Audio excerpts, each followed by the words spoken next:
Good morning to all. This is Manoj Kumar Singh, your science teacher. My dear student, today we are starting our chapter number 11 in class 8th. In class 8th, chapter number 11, force and pressure. This is the part 6 and last part of this chapter. Okay. Then we are discussing about this chapter, exercise of this chapter means NCERT solution. So my dear, NCERT solution, question 1 is there. Question 1, give 2 examples each of the situations. 2 situation के आपको 2 example देने हैं in which you push or pull to change the state of the motion of object. जिससे आप पुल करें या push करें, लेकिन ऑब्जेक्ट की जो स्टेट है, मोशन है, वो चेंज होनी चाहिए. ठीक है. आंसर यहाँ दिया गया है. पहले पुश के बारे में बात करेंगे. यहाँ 2 पॉइंट है, फर्स्ट एंड सेकंड, और इसके 2 पॉइंट है, फर्स्ट एंड सेकंड. तो पुश में क्या है, we close drawer by pushing. हम यहाँ पे क्या करते हैं, हम ड्रॉअर को बंद कर देते हैं, पुश करते हैं, फोर्स लगाते हैं, बंद हो गया. ठीक है. दूसरा एग्जाम्पल पुश के लिए, we push a wooden box by pushing. हम यहाँ पर एक वुडन बॉक्स होता है, उसको भी हम आसानी से पुश कर देते हैं. पुश किया, फोर्स लगाया, बंद हो गया. ठीक है. अब बात करें हम यहाँ पर पुल के बारे में. क्या होता है, we draw water from a well by pulling by the rope. आपने देखा होगा कि हम जब भी मतलब हमारे क्या होता था पहले पुराने ज़माने में, ऐसे टाइम में, कि पानी को खींचने के लिए कुओं से हम रस्से की हेल्प से मतलब बाल्टी को ऊपर खींचते थे. ठीक है. तो वही यहाँ पर कह रहा है कि मतलब एक ड्रॉप मतलब पानी खींचा जाता है, मतलब कुएं से पुलिंग क्या खींचते हैं, रस्से को खींचते हैं. एक एग्जाम्पल. दूसरा, a horse pull A cart. यहाँ पर क्या है, घोड़ा है और वो एक गाड़ी को खींचता है. तो यहाँ पर क्या है, ये पुल्स के आपके एग्जाम्पल थे, फोर्स को मॉनिटरी करके. ठीक है. चलिए हम बात करते हैं यहाँ पर क्वेश्चन नंबर 2 के बारे में, जो बेटा हमारा यहाँ दिया गया है.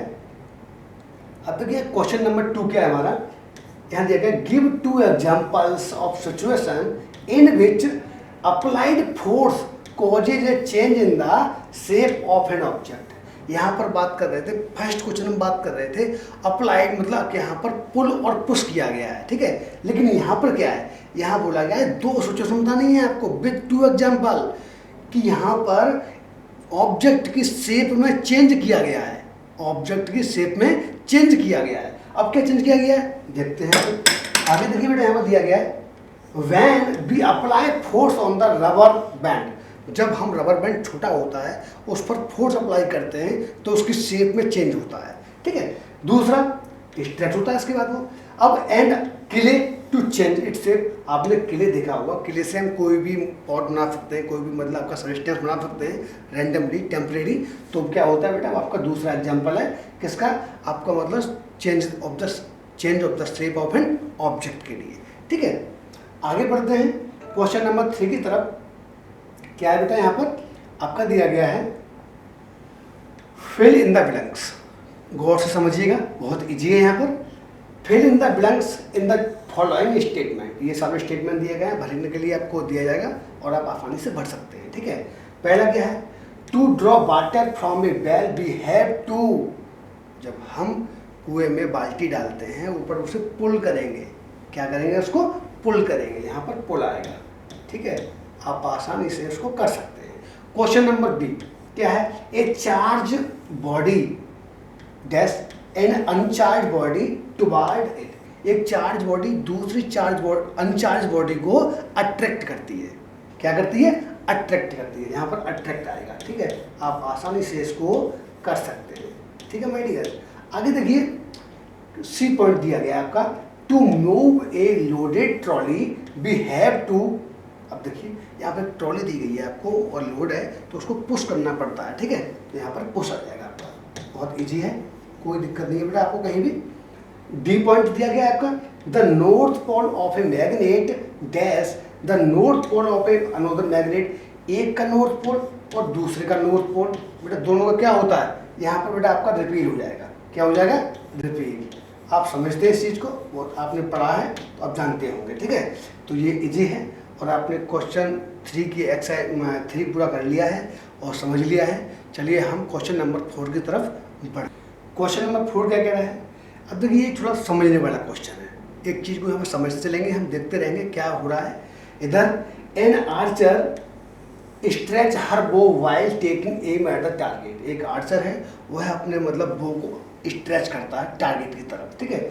She then releases the arrow, उसने क्या किया मतलब रिलीज किया एरो को, and which begin to move toward the target, उसके बाद क्या करता है मतलब वो टारगेट की तरफ अपने आप को मूव करता है, ठीक है।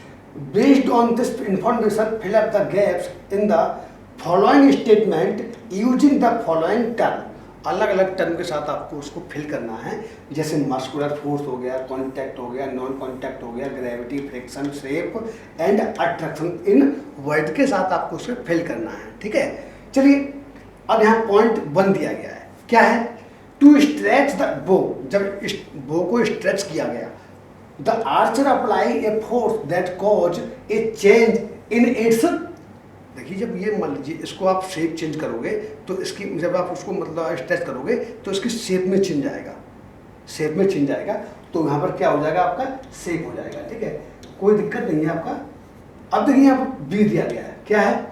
The force applied by the archer to stretch the bow is an example of, अब यहाँ पर जो मतलब आर्चर ने उसको स्ट्रेच किया, किससे किया? By the contact force, contact force क्या है यहाँ पर? मस्कुलर फोर्स, मसल से किया है, तो यहाँ पर क्या आ जाएगा आपका? मस्कुलर फोर्स, ठीक है। पॉइंट नंबर 3 पे आते हैं। The types of force responsible for the change in the state of the motion of the arrow is an example of an, अब तो यहाँ पर जो मतलब आपका जो फोर्स लगाया गया है वो एक एग्जाम्पल है, मतलब आपका जो मस्कुलर फोर्स था उसमें जो आपका फोर्स लगाया गया है वो कौन सा फोर्स था? Contact, non contact? Contact force था, क्योंकि भाई उसमें हम टच में आए थे, फिजिकली कॉन्टैक्ट में आए थे, तो ये आसानी से हो सकता है। D point, while the arrow moved toward its target, the forces acting on it are due to dash and the due to of air। अब यहाँ पर क्या है? यहाँ पर मतलब जो एरो था आपका वो नीचे आता है, जाने के बाद भी नीचे आएगा, क्यों? ग्रेविटी है उसकी वजह से आएगा। दूसरा यहाँ पर फ्रिक्शन, यहाँ पर वो फ्रिक्शन के लिए भी काम करता है, घर्षण होता है तभी वो आगे बढ़ता है, ठीक है, स्पीड के साथ। तो ये आपका क्वेश्चन नंबर 4 था, मुझे पूरी उम्मीद है कि आपको समझ में आ गया होगा। चलिए हम आगे बढ़ते हैं और क्वेश्चन नंबर 5 देखते हैं, क्या है हमारा?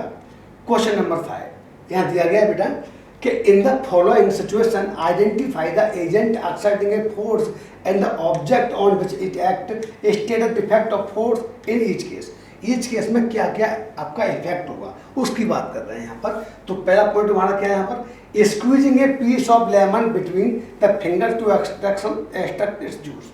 अब यहाँ पर क्या कहना है कि एक लेमन का पीस है उसको आपको स्क्वीज करना है, तो यहाँ पर क्या है देखिए, पहले यहाँ पर एजेंट क्या है? हम एजेंट हमारे फिंगर्स हैं, हमारे एजेंट्स आर फिंगर। अब यहाँ पर क्या है कि fingers of the person squeezing the tube, sorry finger agent our fingers, object is lemon, effect of force can change shape of the lemon. अब देखिए क्या है, हमने एजेंट से लेमन को पुश मतलब उसको प्रेस किया तो क्या हुआ? शेप चेंज हुई किसकी? लेमन की। एजेंट क्या है यहाँ पर? फिंगर्स, ठीक है। अब यहाँ पर ऑब्जेक्ट क्या है यहाँ पर? Lemon. B point, taking out paste from a toothpaste tube. आपने देखा है कि जब हम टूथपेस्ट ट्यूब से पेस्ट बाहर निकालते हैं तो हमारे यहाँ पर हमें हाथों से दबाना पड़ता है उसको, ठीक है। यानी कि बेटा यहाँ पर क्या है, वो यहाँ पर जो आपका एजेंट है वो फिंगर्स है, यहाँ पर आपका जो ऑब्जेक्ट है वो टूथपेस्ट है, और यहाँ पर शेप किसी चेंज हो रही है? टूथपेस्ट की हो रही है, ठीक है। तो ये आपका कंफर्म हो गया। पॉइंट नंबर 3 यहाँ पर क्या है बेटा? A load suspended from a spring while it other end of the hook fix to a ball.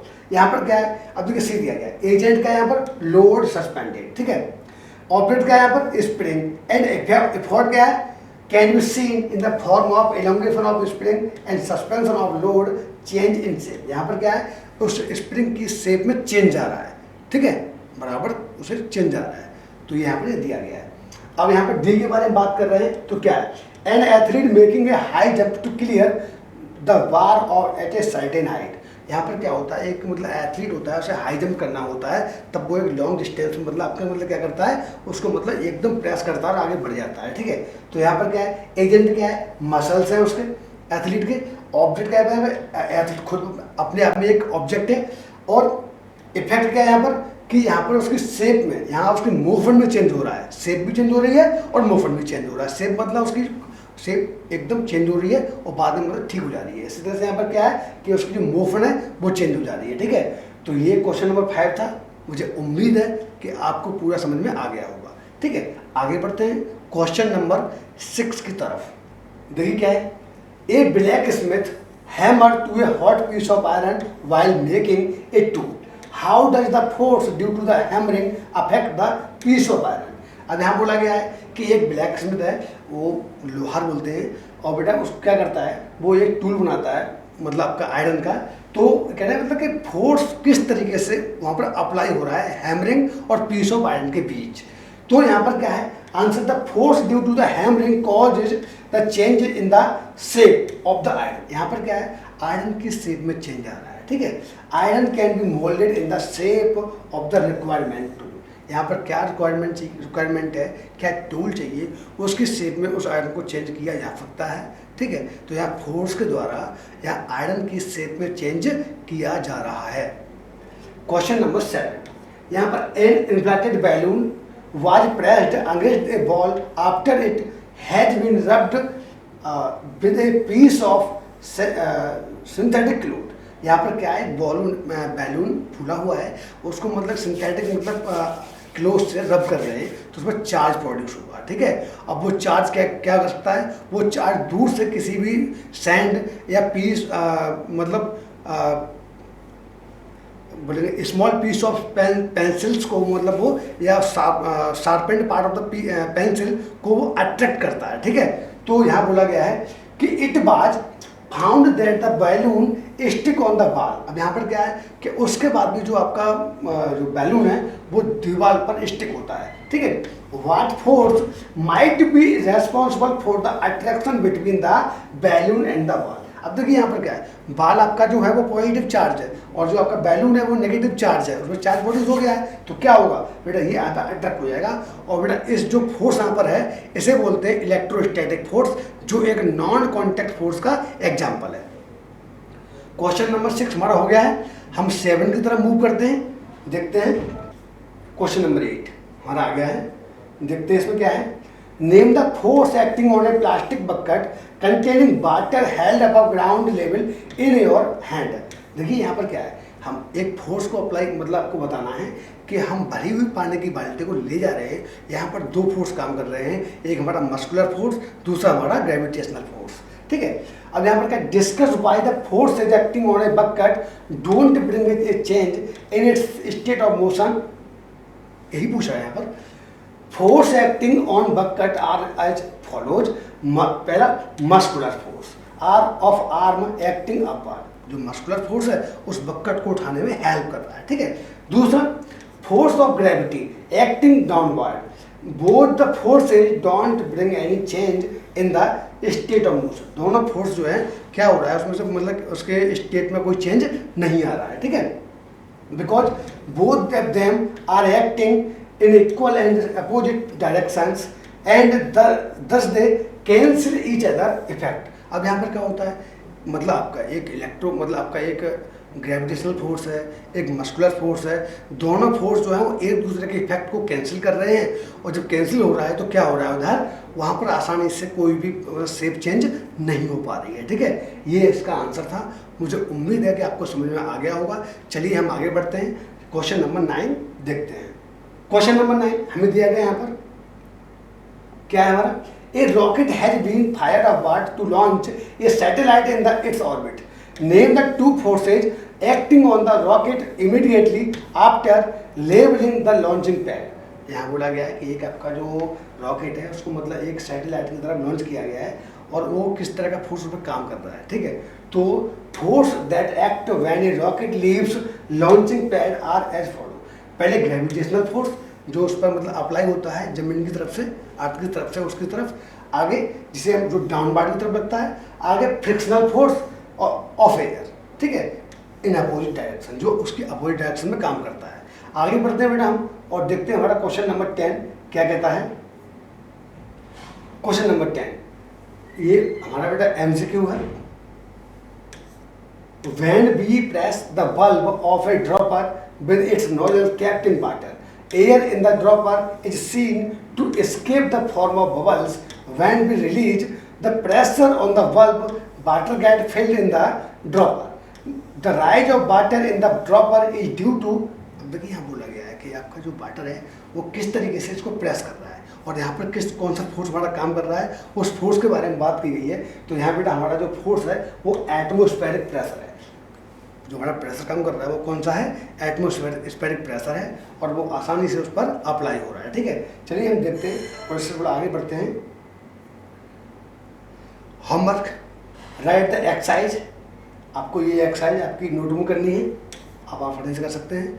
आज के लिए इतना ही टॉपिक था हमारे पास, तो आज के लिए thank you, have a nice day.